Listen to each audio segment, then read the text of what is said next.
Hey guys, welcome back to another video. आप सभी लोगों का स्वागत है हमारे यूट्यूब चैनल टॉपर सॉल्यूशन में।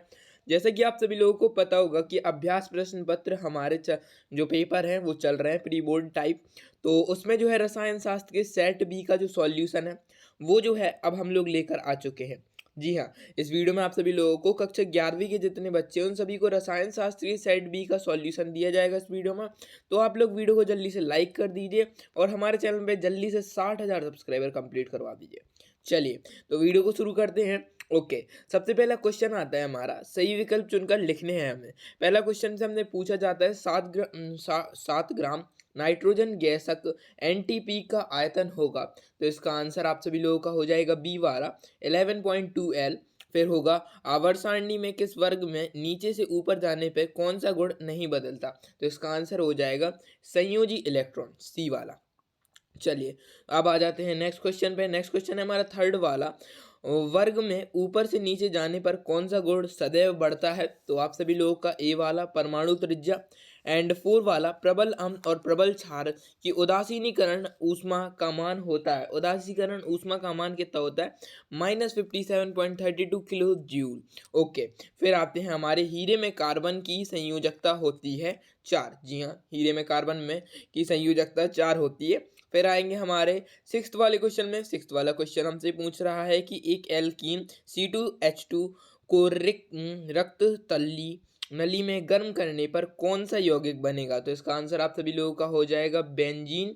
चलिए, अब बढ़ते हैं अपने नेक्स्ट क्वेश्चन की तरफ, मतलब क्वेश्चन नंबर टू में हमसे क्या पूछे जा रहे हैं? रिक्त स्थान की पूर्ति करना है बच्चों, रिक्त स्थान की पूर्ति करना है। इसमें आप सभी लोगों को क्या करना है?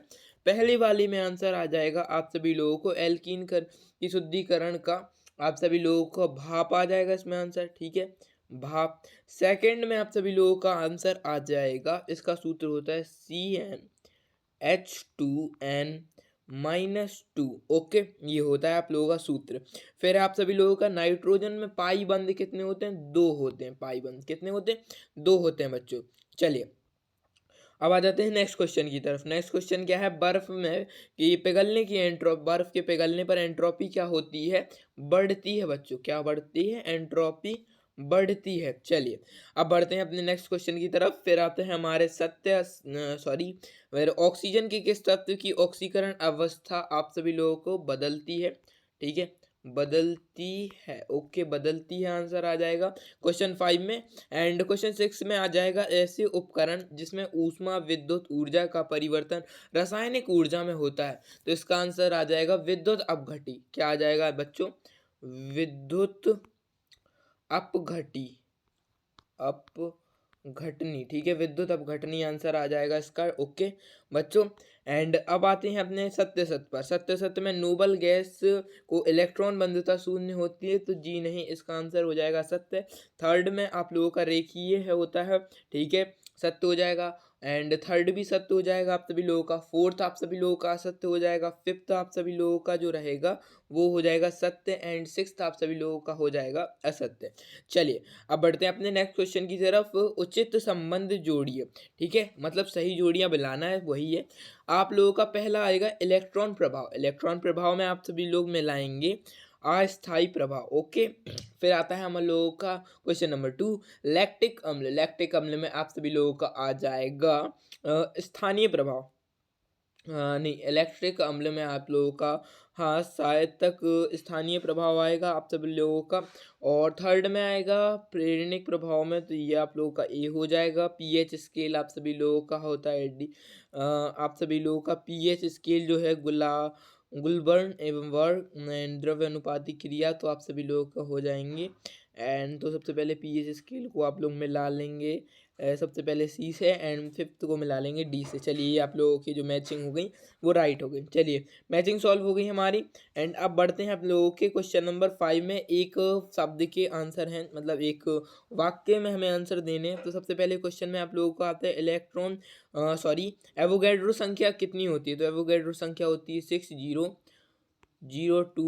इंटू 10⁻23। ओके, ये होती है आप सभी लोगों की एवोगैड्रो संख्या। एंड फिर आते हैं सेकंड वाले क्वेश्चन में कि इलेक्ट्रॉन की खोज किस वैज्ञानिक ने की थी। तो जे जे थॉमसन ने की थी। ओके, जे जे थॉमसन ने की थी। आप सभी लोगों का लिख देते हैं हम जे थॉमसन ने की थी। ओके, चलिए अब बढ़ते हैं नेक्स्ट क्वेश्चन की तरफ। नेक्स्ट क्वेश्चन में आप सभी लोगों का आता है, किस कक्षक में दिशात्मक प्रभाव नहीं होता? किस कक्षक में दिशात्मक प्रभाव नहीं होता? तो एस कक्षक में दिशात्मक प्रभाव नहीं होता। ओके, फिर आता है हम लोगों का नेक्स्ट क्वेश्चन। नेक्स्ट क्वेश्चन में हमसे पूछा जा रहा है, इलेक्ट्रॉन में बाएं से दाएं जाने पर आयनिक प्रभाव पर क्या प्रभाव पड़ता है? तो बढ़ेगी। ओके, आप लोगों का आंसर हो जाएगा बढ़ेगी। एंड फोर्थ आई गेस आप सभी लोगों का छूट गया है मेरे हिसाब से, तो उसके लिए माफ़ी चाहता हूँ। फोर्थ में आंसर आ जाएगा 4n1m। ओके, फोर्थ में ये आ जाएगा आंसर।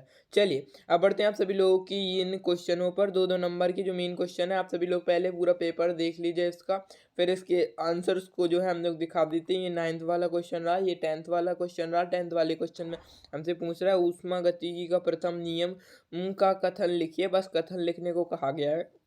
ओके, चलिए अब आ जाते हैं क्वेश्चन 11 पे। ये question 12 and question 13, question 14 VSEPR सिद्धांत उदाहरण देकर समझाना है हमें। एंड फिर आता है हमारा 15 एंड ये रहा हमारा 16 बेंजीन एंड 17 हकल का नियम लिखिए, निम्नलिखित में से कौन सा यौगिक आयनिक एरोमेटिक नहीं है? फिर आप सभी लोगों का आता है निम्नलिखित यौगिकों के आयु ओजोनी अपघटन में के पश्चात बनने वाले उत्पाद के नाम लिखिए। ठीक है, पेंटुईन, 3,4 डाईमेथिल हेप्ट 3इन। फिर आप सभी लोगों की यही हो जाएंगे। एंड चलिए फिर आते हैं हमारे 18 वाले क्वेश्चन। 18 वाले क्वेश्चन में निम्नलिखित अणुओं में सिग्मा व पाई बंद दर्शाने हैं। एंड अब आ जाते हैं अपने क्वेश्चन नंबर 19 पर। क्वेश्चन नंबर 19 ये रहा आप सभी लोगों का, निम्नलिखित में से कौन सी एंट्रोपी बढ़ती है? एंड और अब आ जाते हैं क्वेश्चन नंबर 20 पर। क्वेश्चन नंबर 20 है रदरफोर्ड परमाणु मॉडल के प्रमुख अभिग्राही लिखिए एवं इस मॉडल के दोष लिखिए। ओके, तो ये रहे आप सभी लोगों के क्वेश्चन। अब बढ़ते हैं इनके आंसर्स की तरफ। ओके, ये आ गए इनके आंसर्स। इनको प्रश्न क्रमांक 1 के आंसर देख लीजिए, प्रश्न क्रमांक 2 ये रहे, और हाँ 2 में कुछ थोड़े बहुत गलती होंगी आप सभी लोगों की। ये जो रहेगा इधर गलत की जगह भाप आएगा। ओके बच्चों, यहाँ पर भाप आएगा। ठीक है, एंड फिर ये फोर्थ। एंड अब आते हैं सिक्स्थ से।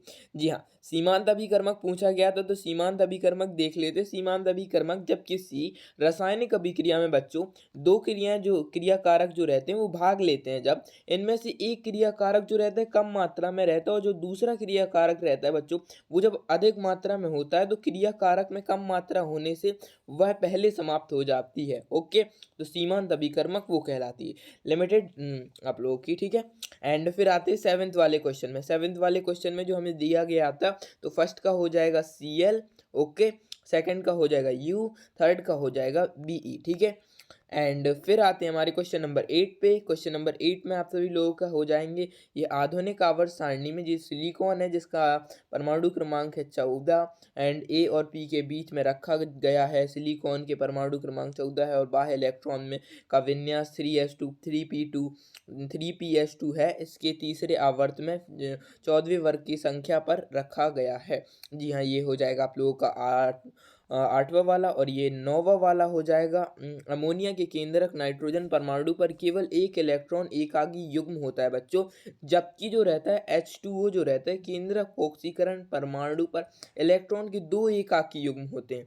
H2O में ऑक्सीजन पर जब दो एकाकी युग्म की उपस्थिति होने के कारण आबंध युग्मों पर अधिक प्रतिकर्षण उत्पन्न होता है, जिसके कारण जो रहता है एकाकी युग्म आबंध जो रहता है, फिर आप लोगों का ये आंसर हो जाएगा। ठीक है, बंद कोण। और ये जो रहे आप सभी लोगों के जो उनकी डिग्री रहे। ठीक है, ये क्वेश्चन नंबर आप सभी लोगों का 10 है। आप सभी लोग इसको 9 में समझिए, गलती से 9 नहीं ले, ये 10 है। ओके, ये 10 वाला है। और ये ऊष्मागतिकी जो है एंट्रोपी क्या है और इसकी भौतिक समर्थक लिखना है, तो ये रहे आप सभी लोगों की एंट्रोपी कहलाती है, उस निकाय को एंट्रोपी कहते हैं। ओके, तो स्क्रीनशॉट ले लीजिए आप लोग। और हाँ, अगर आप सभी लोगों को इसकी पीडीएफ चाहिए तो पीडीएफ के लिए आप आ सकते हैं हमारे टेलीग्राम ग्रुप पर या व्हाट्सएप ग्रुप पर। ओके, और पीडीएफ तभी हम अपलोड करेंगे टेलीग्राम चैनल पर अपनी, जब आप लोग हमारे 60,000 सब्सक्राइबर करवा दोगे। जल्दी से करवा दो, 100-200 सब्सक्राइबर बचे होंगे। ये 11वां वाला रहा उपस्थित होता है तथा द्विबंध बनने वाला प्रत्येक कार्बन दो भिन्न परमाणु या समूहों से जुड़ा होता है, अतः वह समयवत्ता जो द्विबंधी संबंधी युक्त कार्बन परमाणु से जुड़े हुए परमाणु या युग्मों से विभिन्न विन्यासों के कारण होती है, ज्यामिति समयावत्ता कहलाती है। ये हो जाएंगे। एंड ये 12वां वाला रहा। वीडियो को ज़्यादा हम बड़ी नहीं करना चाहते, इसलिए डायरेक्ट अब आप लोगों को आंसर बिना समझाए करते हैं, क्योंकि वीडियो जो है काफ़ी ज़्यादा बड़ी हो जाएगी अगर हम समझाएंगे। एंड ये 13 वाला रहा। एंड ये 14 वाला रहा आप सभी लोगों का अथवा वाला। एंड अब आप लोगों का ये जो 15 वाला आता है, तो 15 वाला आप सभी लोगों का यहाँ से शुरू होता है। जी हाँ, 15 वाला आप सभी लोगों का यहाँ से शुरू होता है। एंड सभी फिर यहाँ तक रहेगा। एंड फिर आप सभी लोगों का ये जो 15 वाला रहेगा वो यहाँ तक चलेगा। ओके, यहाँ तक चलेगा आप सभी लोगों का 15 वाला। ओके, ये 15 वाला हो गया। अब आ जाते हैं 16 पे। ये रहा 16 का अथवा वाला, ठीक है। एंड ये रहे 17। जो 17 थोड़ा सा बड़ा है तो इसे देख लीजिए आप लोग। एंड ये देखिए 2 पेंट 2 इन, तो ये हो जाएगा आप लोगों का। एंड उत्पाद जो बनेगा यूपीएससी नाम। एंड फिर ये है आप सभी लोगों का। और फिर इसके आगे जो है 4 दिए गए थे, तो 2 हो गए आप लोगों के। एंड ये तीसरा है, इसे जूम आउट करके बता देता हूँ, ये तीसरा वाला रहा। एंड ये 14 वाला मतलब 4th वाला रहा। चलिए अब आ जाते हैं 18वें वाले पे। तो ये रहे 18वें वाले, जिनमें सभी के आप सभी लोगों को जो बताने थे पाई इलेक्ट्रॉन वगैरह, तो वो ये रहे आप सभी लोगों के। एंड ये रहे आप सभी लोगों का 19वां। तो ये रहा 19वां, इसका स्क्रीनशॉट ले लीजिए आप लोग। थोड़ी सा बड़ा है तो मैं स्टेप बाय स्टेप दिखा देता हूँ, ठीक है। इतना अभी स्क्रीनशॉट ले लीजिए। एंड फिर इसके बाद आपका यहाँ से स्क्रीनशॉट ले लीजिए, ये आप लोगों को अब क्लियर दिखेगा। ओके, चलिए अब आ जाते हैं 20 वाले ही, जो लास्ट है रदरफोर्ड का परमाणु मॉडल के दोष। तो ये दोष हैं जो आप सभी लोगों के हैं। तो अगर आप लोगों को साफ दिख रहा है तो पहले तो इसको स्क्रीनशॉट ले लीजिए। सिद्धांत के अनुसार एक गतिशील विद्युत आवेश कण निरंतर प्रकार का उत्सर्जन करता है, जिससे उसकी ऊर्जा लगातार कम होती जाती है। एंड रदरफोर्ड के दोष बताए जा रहे हैं। इस सिद्धांत का यह निष्कर्ष है कि नाभिक की परिक्रमा करता है हुआ इलेक्ट्रॉन निरंतर ऊष्मा उत्सर्जित करता है, ठीक है, जिससे उसकी ऊष्मा कम होती चली जाती है। परिणाम स्वरूप इलेक्ट्रॉन की कक्षा की त्रिज्या लगातार कम होती जाती है और अंत में इलेक्ट्रॉन नाभिक में गिर पड़ता है, ठीक है, गिर पड़ेगा। ओके, फिर यहाँ से आप लोगों का हो जाएगा, परंतु ऐसा कभी नहीं होता। परमाणु एक स्थायी निकाय है, सिस्टम है, लेकिन वो कभी गिरता नहीं।